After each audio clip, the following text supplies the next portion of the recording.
नमस्कार, मैं हूं रितिका शर्मा और आप देख रहे हैं मृदुभाषी की खास पेशकश नेशनल बुलेटिन, जिसमें हम आपको बताएंगे हमारे देश समाज से जुड़ी आज की वह तमाम बड़ी खबरें जो आपको जानना जरूरी है। तो चलिए शुरू करते हैं आज की बड़ी खबरों का रिवीजन।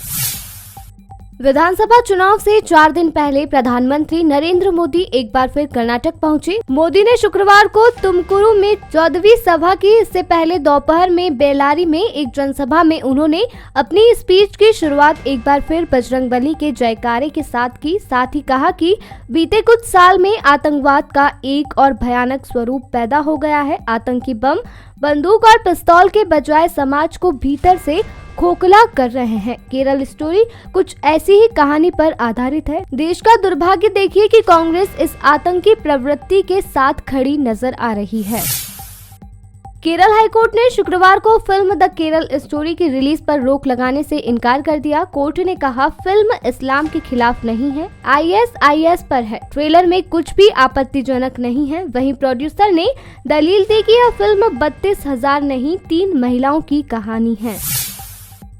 दिल्ली के जंतर मंतर पर चल रहे पहलवानों के धरने को लेकर BCCI के पूर्व चीफ सौरव गांगुली ने शुक्रवार को कहा, मैं सच में नहीं जानता कि वहां क्या हो रहा है, मैंने अभी अखबारों में पढ़ा है। गांगुली ने आगे कहा कि उन्हें अपनी लड़ाई लड़ने दीजिए। मुझे स्पोर्ट्स में एक बात समझ में आई है कि आपको उन चीजों के बारे में बात नहीं करनी चाहिए जिनके बारे में आपको पूरी जानकारी नहीं है।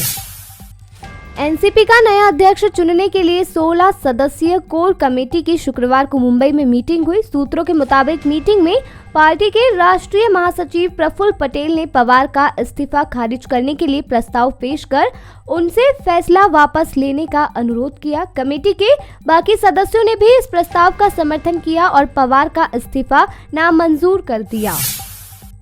हरियाणा के फतेहाबाद में कुश्ती संघ के सभी पदाधिकारियों ने शुक्रवार को त्याग पत्र दे दिया। उन्होंने ये कदम दिल्ली के जंतर मंतर पर धरना दे रहे पहलवानों के आंदोलन को समर्थन देने के लिए उठाया। सामूहिक त्याग पत्र में पदाधिकारियों ने भारतीय कुश्ती संघ के अध्यक्ष ब्रजभूषण शरण के खिलाफ कार्रवाई न होने पर रोष जताया है। महिला पहलवानों के यौन शोषण केस में सुनवाई न होने पर दुख व्यक्त किया।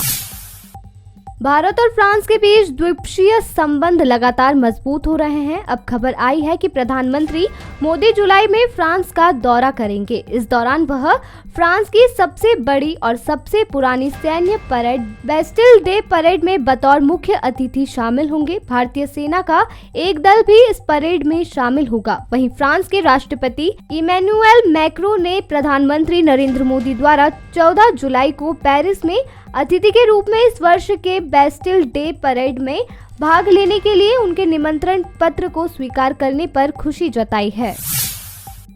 भारतीय टीम के विकेटकीपर, बल्लेबाज और लखनऊ सुपर जॉयंट्स के कप्तान लोकेश राहुल ने खुद को IPL 2023 के बाकी मैचों से और विश्व टेस्ट चैंपियनशिप के फाइनल से खुद को बाहर कर लिया है। उन्होंने इंस्टाग्राम पर एक भावुक पोस्ट कर यह जानकारी दी। लोकेश राहुल को लखनऊ के खिलाफ मैच में फील्डिंग के दौरान चोट लगी थी। इसके बाद वह आखिरी स्थान पर बल्लेबाजी के लिए आए थे और कोई रन नहीं बना पाए थे। अब वह लगभग 2 महीने के लिए क्रिकेट से दूर हो गए हैं। IPL से राहुल का बाहर होना पहले ही तय हो गया था, लेकिन अब उन्होंने यह जानकारी दी है कि वह टेस्ट चैंपियनशिप के फाइनल में भी नहीं खेलेंगे। दिल्ली के तिहाड़ जेल में 2 मई को गैंगस्टर टिल्लू ताजपुरिया के मर्डर का नया CCTV फुटेज सामने आया है। इसमें देखा जा सकता है कि 9 पुलिस वालों के सामने ही कैदी ताजपुरिया पर नुकीले हथियार से हमला कर रहे हैं। शुरुआत में तो कुछ पुलिस कर्मियों ने कैदियों को रोका, लेकिन कुछ देर बाद पीछे हट गए।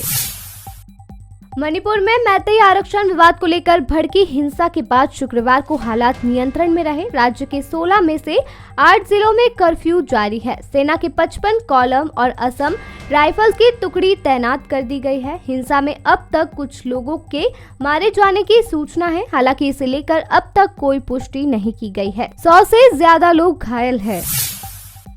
मुरैना के लेपा भिड़ोसा गांव में शुक्रवार सुबह एक परिवार के 6 लोगों की गोली मारकर हत्या कर दी गई। पुलिस ने बताया कि गांव के 2 परिवारों के बीच पिछले 10 साल से रंजिश चल रही है। इसके चलते ही शुक्रवार को एक परिवार ने दूसरे परिवार पर फायरिंग कर दी। 3 पुरुष और 3 महिलाएं मारी गई है। सभी एक ही परिवार के हैं। 3 लोग घायल हैं। अभी के लिए इतना ही। कल फिर हाजिर होंगे दिन भर की हुई बड़ी खबरों के साथ। तब तक के लिए मृदुभाषी को सब्सक्राइब करना ना भूलें।